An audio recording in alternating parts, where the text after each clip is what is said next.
नमस्कार दोस्तों, स्वागत है आप सभी का एक बार फिर से गुरुकुल शिक्षा यूपी में। दोस्तों ये वीडियो आपकी राजस्थान सामान्य ज्ञान से रिलेटेड है, जो आपके राजस्थान मुख्य परीक्षा जो आपकी रीट के होने वाली है उसके लेवल 1 और लेवल 2 दोनों एग्जाम के लिए बहुत महत्वपूर्ण साबित हो सकती है। इसमें हमने आपके सर्वश्रेष्ठ 80 प्रश्न लेकर आए हैं जो आपके जीके से रिलेटेड हैं, और इसमें आपकी राष्ट्रीय शिक्षा नीति और SMCV जो है उससे भी संबंधित प्रश्न भी हमने रखे हैं जो आपके एग्जाम में आने के चांसेस हैं। चलिए देखते हैं प्रश्नों को। पहला प्रश्न है हमारा, राजस्थान भारत के लगभग कितने प्रतिशत भाग पर फैला हुआ है? तो राजस्थान जो भारत के 10.41% भाग पर फैला हुआ है। ठीक है। अगला प्रश्न हमारा, गागरोन का किला किन दो नदियों के संगम स्थल पर स्थित है? तो जो गागरोन का किला है वो आहू और काली सिंध नदियों के संगम पर स्थित है, और ये यूनेस्को की विश्व जो विरासत सूची है उस पर शामिल है, और ये एक जल दुर्ग की श्रेणी में आता है। गागरोन का किला एक जल दुर्ग की श्रेणी में आता है, आहू और काली सिंध नदियों के संगम पर है। ठीक है। प्रश्न को सही से आपको पढ़ते चलना है, क्योंकि उससे रिलेटेड अगर प्रश्न बने तो गलत नहीं होना है। ठीक है। अगला प्रश्न हमारा, गिलुंड सभ्यता किस प्रकार की सभ्यता थी? तो ये ताम्रयुगीन सभ्यता थी। अगला प्रश्न हमारा, राजस्थान की कामधेनु किस नदी को कहा जाता है? तो राजस्थान की जो कामधेनु है वो चंबल नदी को कहा जाता है।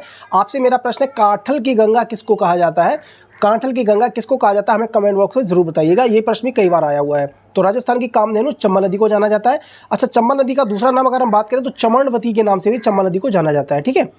अगला प्रश्न हमारा, नसीराबाद की क्रांति में क्रांतिकारियों ने किन अंग्रेजी जो अधिकारी थे उनकी हत्या कर दी थी? तो मेजर स्पॉटिस वुड है और कर्नल न्यूबरी जो है, इन दोनों अंग्रेजी अधिकारियों की हत्या कर दी थी। और अगर प्रश्न बनता है नसीराबाद की क्रांति कब हुई थी? तो 28 मई 1857 को हुई थी। ठीक है। अगले प्रश्न की तरफ बढ़ते हैं। प्रश्न है हमारा, राजस्थान स्टेट सॉल्ट लिमिटेड कहां पर है? तो ये पंचपदरा बाड़मेर में है। ठीक है। अगला प्रश्न हमारा, राजस्थान में कजली तीज कहाँ मनाई जाती है? तो बूंदी में मनाई जाती है, और ये बहुत इंपॉर्टेंट प्रश्न है। ठीक है। कजली तीज के अगर हम दूसरे नामों की बात करें तो कजली तीज को सातुड़ी तीज और बड़ी तीज भी कहा जाता है, और भाद्रपद कृष्ण तृतीया को इस दिन इसको मनाया जाता है। ठीक है। अगला प्रश्न हमारा, कपिल मुनि का मेला कब लगता है? तो ये कार्तिक पूर्णिमा को लगता है, और कहाँ पर लगता है? तो ये दोस्तों कोलायत बीकानेर में लगता है कपिल मुनि का मेला। ठीक है। अगला प्रश्न हमारा, विश्व का एकमात्र वृक्ष मेला कहाँ लगता है? तो ये खेजड़ली में लगता है, जो कि जोधपुर में है।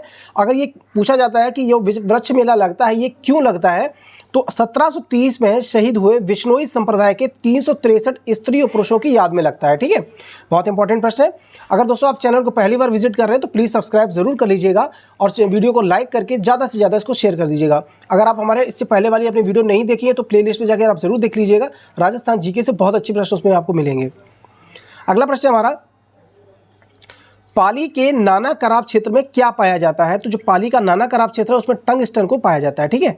अगला प्रश्न है, राष्ट्रीय सरसों अनुसंधान केंद्र की स्थापना कब और कहां की गई है? तो 1993 में की गई है, और सेवर भरतपुर में की गई है। ठीक है। आपको ये साल भी याद रखनी है, किस वर्ष की गई है और किस जगह पर दोनों। हम इस तरीके से ही प्रश्न बनाते हैं कि आपको एक प्रश्न में उससे अगर रिलेटेड 2-3 प्रश्न आपके बन जाए तो आपको स्क्रीनशॉट लिख के रखना है और नोट डाउन कर लेना है इसको। अगला प्रश्न हमारा, राज्य में ईसब घोल मंडी कहाँ पर है? तो भीलमाल जालौर में है। ईसब घोल मंडी कहाँ पे? भीलमाल जालौर में। अगर हम बात करें तो जीरा जो है कहाँ पे उगता है? वो सबसे ज़्यादा मात्रा में होता है तो जालौर में होता है। ठीक है। आपको याद रखना है, जीरा भी जालौर में होता है। अगला प्रश्न हमारा, राजस्थान का नवीन मैनचेस्टर किसे कहा जाता है? तो भिवाड़ी को राजस्थान का नवीन मैनचेस्टर कहा जाता है। अगला प्रश्न हमारा, विजय सिंह पथिक ने ऊपरमाल पंच बोर्ड की स्थापना कब की थी? तो इन्होंने 1917 में की थी। अगर प्रश्न बन जाता है ऊपरमाल पंच बोर्ड की स्थापना किसने की थी? तो विजय सिंह पथिक को। ना किसी भी तरीके से प्रश्न बने तो गलत ना करना, आप इस तरीके से आपको इसको याद करना है। अगला प्रश्न हमारा, भरतपुर किसान आंदोलन का नेतृत्व किसने किया था? दोस्तों तो मोजी लंबरदार जो थे उन्होंने भरतपुर के किसान आंदोलन का नेतृत्व किया था। अगला प्रश्न हमारा, मेवाड़ के वर्तमान शासक पुस्तक के रचयिता कौन है? तो ये पुस्तक है कौन सी? मेवाड़ के वर्तमान शासक। इसके रचयिता कौन है? तो माणिक्यलाल वर्मा जी है। चलिए अगला प्रश्न देखते हैं। प्रश्न हमारा, भरतपुर, धौलपुर एवं करौली का क्षेत्र क्या कहलाता है? ये शूरसेन कहलाता है। क्या कहलाता है? शूरसेन कहलाता है। बहुत इंपॉर्टेंट प्रश्न है, भरतपुर, करौली और धौलपुर। ठीक है। चलिए अगला प्रश्न है हमारा, बैराठ में अशोक के शिलालेख की खोज किसने की थी? तो कैप्टन बर्ट ने बैराठ में अशोक के शिलालेख की खोज की थी। अगला प्रश्न हमारा, विश्व का सबसे सघन बसावट वाला रेगिस्तान कौन सा है? तो ये थार मरुस्थल है। अगर हम थार मरुस्थल के बारे में बात करें तो थार मरुस्थल वैसे तो कई जगह फैला हुआ है, लेकिन भारत में इसका 85% भाग फैला है, और भारत के अंदर भी अगर हम बात करें राजस्थान में, तो राजस्थान में ये सर्वाधिक 62% क्षेत्र में फैला हुआ है। कौन सा? थार मरुस्थल। ठीक है। चलिए अगला प्रश्न है, चेवड़ क्या है? तो चेवड़ दोस्तों बकरी का मांस जो होता है, या बकरी के मांस की जो सब्जी बनती है उसको चेवड़ कहा जाता है राजस्थानी भाषा में। ठीक है। अगर आपसे कोई पूछ देता है चेवड़ खाओगे, अगर आप शाकाहारी है नहीं खाते हो तो ऐसा ना कह देना कि हाँ चेवड़ की सब्जी है ले आओ, चेवड़ जो है बकरी का मांस होता है, ठीक है। चलिए अगला प्रश्न है हमारा, रामदेव जी के मंदिर पर फहराने वाली ध्वजा को क्या कहा जाता है? तो जो रामदेव जी के मंदिर पर ध्वजा फहराती है उसको नेजा कहते हैं। कभी कभी प्रश्न इस तरीके से भी बन सकता है ना कि नेजा जो है किसके मंदिर पर, जो नेजा नाम की ध्वजा है किसके मंदिर पर फहराती है? तो रामदेव जी के मंदिर पर, ठीक है। चलिए अगला प्रश्न हमारा, गहरा लाल ग्रेनाइट कहाँ मिलता है? तो लाखा बाड़मेर में मिलता है। गहरा लाल ग्रेनाइट लाखा बाड़मेर में मिलता है। अगला प्रश्न हमारा, महाराजाधिराज की उपाधि धारण करने वाला प्रथम गुप्त शासक कौन था? तो चंद्रगुप्त प्रथम था। ये अच्छा प्रश्न है, आया है पहली बार कई बार। अगला प्रश्न हमारा, पार्श्वनाथ का प्रतीक चिन्ह क्या है? तो जो पार्श्वनाथ थे उनका प्रतीक चिन्ह है वो सर्प है। और अगर हम पार्श्वनाथ की बात करें तो ये जैन धर्म के 23वें तीर्थंकर हैं। इनकी माता का नाम वामा देवी है और पिता का नाम अश्वसेन है, ठीक है। इसको नोट डाउन कर लेना आप। चलिए अगला प्रश्न हमारा, राजस्थान में संविधान सभा में कुल कितने प्रतिनिधि थे? तो राजस्थान की जो संविधान सभा में 12 प्रतिनिधि थे। अगला प्रश्न हमारा, एकीकरण के किस चरण में जयपुर रियासत का विलय वृहद राजस्थान में हुआ है? तो चौथा जो चरण था यानी चतुर्थ चरण में जयपुर रियासत वृहद राजस्थान में मिल गई थी। और ये कब हुआ था चौथा वृहद राजस्थान? तो 30 मार्च 1949 को ये हुआ था चतुर्थ चरण। और इसकी राजधानी वृहद राजस्थान की किसको बनाया गया था? तो जयपुर को। वृहद राजस्थान के प्रधानमंत्री किसको बनाया गया था? तो हीरालाल शास्त्री को। और वृहद राजस्थान में विलय किसका किसका हुआ था? तो दोस्तों जयपुर, जैसलमेर, बीकानेर, जोधपुर और लावा, ये जो 5 रियासत है इनका वृहद राजस्थान में विलय हुआ था। ये प्रश्न बहुत ज़्यादा इंपॉर्टेंट है, इसको आप स्क्रीनशॉट लेके पूरा का पूरा याद कर लीजिए, ठीक है। कभी अगर प्रधानमंत्री पूछ देता है या डेट पूछ देता है तो आपको आना चाहिए। अगला प्रश्न हमारा, राजस्थान में सर्वाधिक लिंगानुपात किस जिले का है? तो डूंगरपुर का है। और कितना है? तो 994 है, ठीक है। सर्वाधिक लिंगानुपात डूंगरपुर का है। या कभी कभी आदिवासी जिला भी लिख देता है तो कन्फ्यूजन होना, आदिवासी जिला भी डूंगरपुर ही है। अगला प्रश्न है हमारा, राजस्थान में मरु महोत्सव कहाँ मनाया जाता है? तो राजस्थान में मरु महोत्सव जो है वो जैसलमेर में मनाया जाता है। अगला प्रश्न है, भर्तहरि का मेला कब और कहाँ लगता है? तो भाद्रपद शुक्ल अष्टमी को लगता है और ये अलवर में लगता है। कब लगता है? अलवर में लगता है, ठीक है, भाद्रपद शुक्ल अष्टमी को। अगला प्रश्न हमारा, राजस्थान में प्रथम नगर पालिका 1864 में कहाँ स्थापित हुई थी? तो माउंट आबू में प्रथम नगर पालिका स्थापित हुई थी। अगला प्रश्न हमारा, बीसल देव रासो की रचना किसने की थी? तो नरपति नाल जो है उन्होंने बीसल देव रासो की रचना की थी। चलिए अगला प्रश्न देखते हैं, सचिया माता का मंदिर कहाँ पर स्थित है? तो सचिया माता का मंदिर जो है वो जोधपुर में स्थित है। अगला प्रश्न हमारा, विजय सिंह पथिक का मूल नाम क्या है? तो विजय सिंह पथिक का जो मूल नाम है वो भूप सिंह के नाम से जाने जाते थे। इनका जन्म 1882 में गोडावली बुलंदशहर यूपी में हुआ है, ठीक है। विजय सिंह पथिक बिजौलिया किसान आंदोलन से संबंधित है, इसलिए इनको काफ़ी इंपॉर्टेंट हो जाते हैं, इनको अच्छे से आप याद कर लेना। चलिए अगला प्रश्न हमारा, कड़कती आभूषण महिलाओं के द्वारा कहाँ पर धारण किया जाता है? तो ये कड़कती आभूषण जो है कमर में पहना जाता है महिलाओं के द्वारा, ठीक है। चलिए अगला प्रश्न हमारा, गीदड़ नृत्य मुख्य रूप से कहाँ किया जाता है? तो जो गीदड़ नृत्य है वो शेखावटी में किया जाता है और होली पर पुरुषों के द्वारा ये किया जाता है। और इसी गीदड़ नृत्य का दूसरा नाम क्या है? गणगौर है, ठीक है। ये भी इंपॉर्टेंट है, इससे रिलेटेड मैं इसीलिए आपको नीचे लिख देता हूँ। जो भी और प्रश्न बन सकते हैं एक प्रश्न से तो वो भी मैं आपको मेंशन कर देता हूँ, तो आपको उसको अच्छे से याद कर लेना, ठीक है। अगला प्रश्न हमारा, रणथंभौर राष्ट्रीय उद्यान में राष्ट्रीय बाघ संरक्षण परियोजना कब प्रारंभ हुई थी? तो 1974 में हुई थी। राष्ट्रीय बाघ संरक्षण परियोजना 1974, ठीक है। चलिए अगला प्रश्न देखते हैं, राज्य में 7 रंगों वाला संगमरमर कहाँ पाया जाता है? तो खादरा की पाली में पाया जाता है, ठीक है। अगला प्रश्न हमारा, गज सेना का प्रधान क्या कहलाता था? तो महापीलूपति कहलाता था। क्या कहलाता था? महापीलूपति। चलिए अगला प्रश्न है हमारा, खजुराहो मंदिर किस राजवंश के राजाओं द्वारा निर्मित किए गए हैं? तो चंदेल वंश के जो राजा थे उन्होंने खजुराहो मंदिर बनवाया था। और कहाँ पर है? ये मध्य प्रदेश में, ठीक है। अगला प्रश्न हमारा, राजस्थान में बेरेलियम उत्पादक 2 प्रमुख जिले कौन से हैं? तो उदयपुर और जयपुर, इन दोनों में बेरेलियम का उत्पादन बहुत ज़्यादा मात्रा में होता है। अगला प्रश्न हमारा, ओरा सिंचाई परियोजना किस जिले से संबंधित है? तो सिरोही से है। ओरा जिला परियोजना सिरोही से। अगला प्रश्न हमारा, सिलीसेड़ झील कहाँ पर है? तो ये अलवर में है और ये 7 किलोमीटर के क्षेत्र में फैली हुई है और इसका निर्माण 1845 में कराया गया था, ठीक है। सिलीसेड़ झील का निर्माण 1845 में।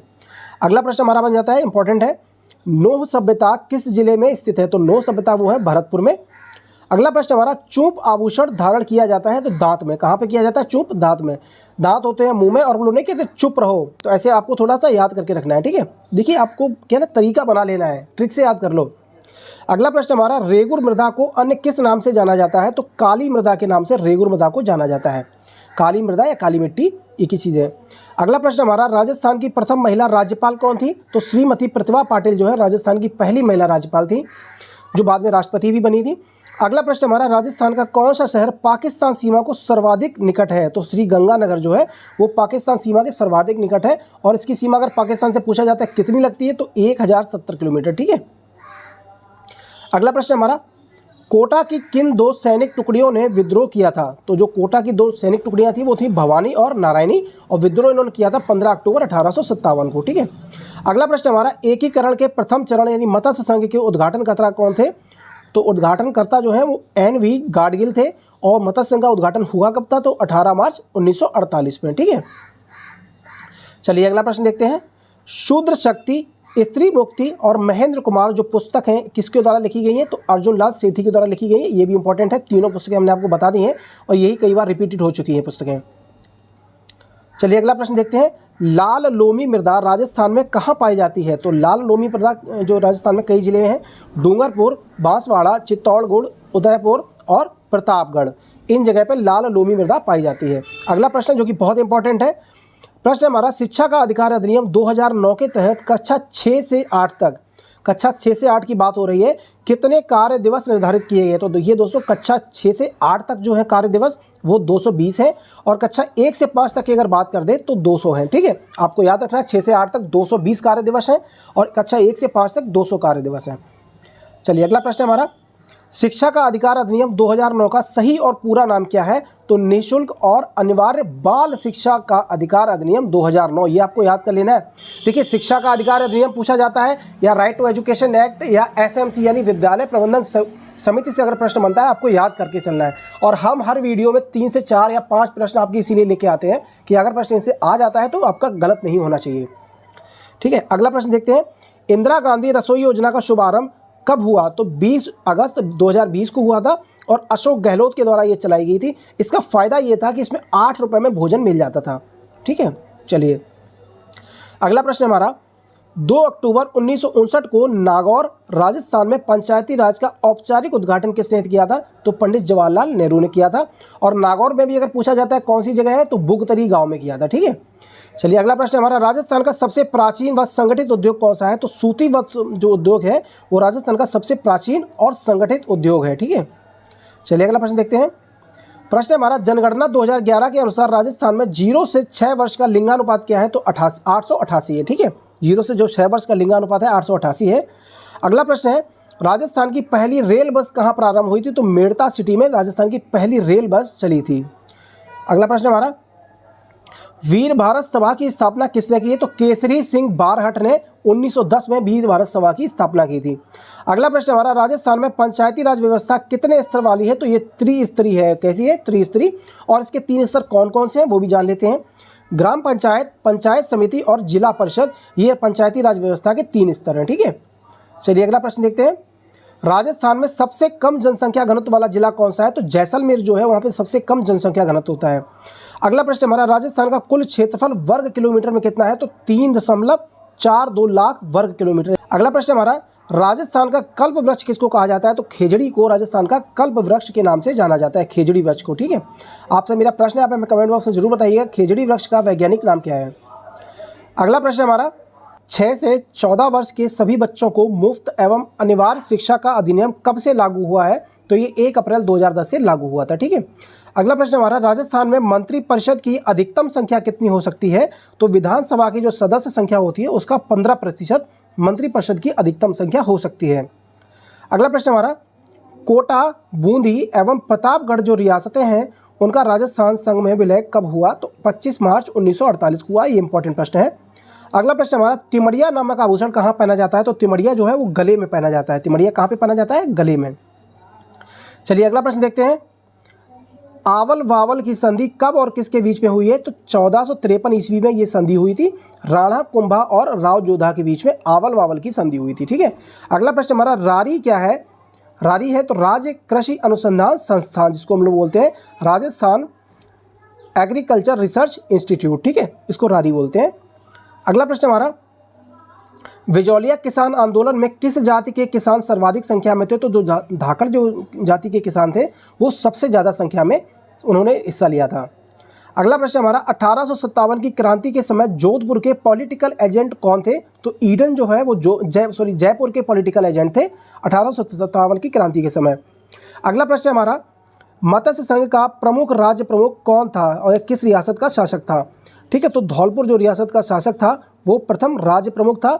और अगर हम बात करें मत्स्य संघ की राजधानी किसको चुना गया था, तो अलवर को मत्स्य संघ की राजधानी चुना गया था। और इसी संघ के प्रधानमंत्री के रूप में शोभाराम कुमावत को चुना गया था। मत्स्य संघ का गठन है वो 18 मार्च 1948 को हुआ था। इसके बारे में और भी चीज़ें देख लेते हैं। अगर हम राज प्रमुख की बात करें, राज प्रमुख यहाँ के कौन थे, तो धौलपुर के राजा उदय भान सिंह जो है मत्स्य संघ के प्रथम राज प्रमुख बनाए गए थे। अगर हम बात करें मत्स्य संघ में रियासतें कौन कौन सी शामिल की गई थी, तो अलवर, भरतपुर, करौली, नीमराणा और धौलपुर जो है वो मत्स्य संघ में शामिल की गई रियासतें थी। ठीक है, उम्मीद करते हैं आपको प्रश्न अच्छे लग रहे होंगे। अभी तक आपने चैनल को भी सब्सक्राइब कर दिया होगा दोस्तों। बस आपसे सिर्फ इतना ही सपोर्ट की आकांक्षा रखते हैं कि आप हमारे चैनल को सब्सक्राइब करके वीडियो को शेयर जरूर कर दें। अगला प्रश्न हमारा, बगरू प्रिंट में कौन सा रंग प्रयुक्त होता है? तो बगरू प्रिंट में लाल और काला रंग जो है उसका प्रयोग किया जाता है। बगरू प्रिंट के लिए राम किशोर जो छिपा थे उनको 2009 में पद्मश्री के अवार्ड मिला था। ठीक है, तो आपको ये अच्छे से याद कर लेना है। अगला प्रश्न हमारा, बादली गीत वर्षा ऋतु में किस क्षेत्र में गाया जाता है? तो बादली गीत जो है हड़ौती और मेवाड़ क्षेत्र में ये गीत गाया जाता है। अगला प्रश्न हमारा, कामायचा वाद्य यंत्र किस जाति के लोगों द्वारा बजाया जाता है? तो माड़ी, मांगड़ियार और लंगा जो जाति है उसके द्वारा कामायचा वाद्य यंत्र बजाया जाता है। अगला प्रश्न हमारा, खुमान रासो ग्रंथ की रचना किसने की थी? तो दलपति विजय ने खुमान रासो ग्रंथ की रचना की थी। चलिए अगला प्रश्न देखते हैं। प्रश्न हमारा, राग मंजरी एवं रागमाला जैसे प्रसिद्ध संगीत ग्रंथों के रचयिता कौन है? तो पुंडरीक विट्ठल जो है वो राग मंजरी और रागमाला के रचयिता है। अगला प्रश्न हमारा, मरुभूमि के लोकगीत उनकी किस भावना के परिचायक हैं? तो वियोग, उमंग और हृदय की पीड़ा जो है मरुभूमि के लोकगीतों में परिलक्षित होती है। अगला प्रश्न हमारा, विश्व की सबसे बड़ी मीठे पानी की झील कौन सी है? तो दोस्तों सुपीरियर झील जो है सबसे बड़ी विश्व की मीठे पानी की झील है और ये यूएसए और कनाडा की सीमा पर स्थित है। अगला प्रश्न हमारा, राजस्थान में राष्ट्रपति शासन कितनी बार लगाया जा चुका है? तो 4 बार जो है राष्ट्रपति शासन लगा था। और अगर आपसे पूछ दिया जाता है कब लगा था, तो पहला 1967 में, फिर 1970 में, फिर 1980 में, फिर 1992 में। और अगर बात करें राष्ट्रपति शासन के जो अनुच्छेद, किस अनुच्छेद में राष्ट्रपति शासन की बात कही गई है, तो अनुच्छेद 356 में राष्ट्रपति शासन के विषय में बताया गया है। दोस्तों उम्मीद करते हैं आपको प्रश्न अच्छे लगे होंगे, तो हमारे चैनल को सब्सक्राइब जरूर कर लीजिएगा और अपने दोस्तों तक ज़्यादा से ज़्यादा शेयर जरूर कर दीजिएगा। धन्यवाद।